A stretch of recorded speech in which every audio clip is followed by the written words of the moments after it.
后来乡亲啊，继续来看台湾56年来上界严重的大旱。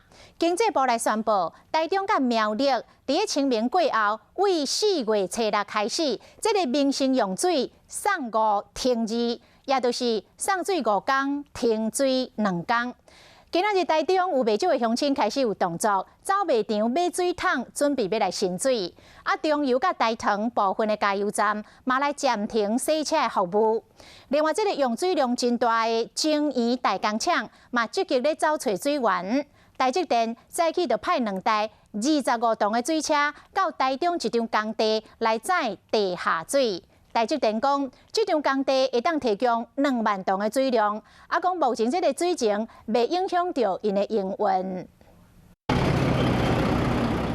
2台25吨水车一前一后来到台中西区建设工地油水线伫抽水，这台是台积电派来水车，工地才提供1天2万吨的地下水。那个水都已经初步都已经检测过，都是可以符合我们的营运需求。回去还要净化吗？对，本来的就会。 台积电到现场的公关人员讲，2台水车的水将载到台积电中科的精盐15A厂，啊，那德科厂会另外找水源。竹中囊现在都是少量载水。早起袂少德科的大厂出动水车，跨县市到桃园的自来水公司平镇净水厂去出水，北水南运来解决无水的问题。他们公司一天是跑4车。 科技厂用水量较大，直接都是派水车出门。啊，那民生用水部分，即马台中的人嘛开始有动作啊。今一抓5间卖场，连续几个人拢是来买水桶啊，买地水的。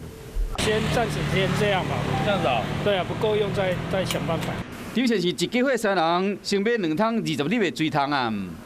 也会担心马桶里面一些排泄物怎么处理。 李先生甲王小姐2人大，还有一只宠物，为了含水措施，直接买一个200粒的大水桶啊。大概将近70、80个跑不掉。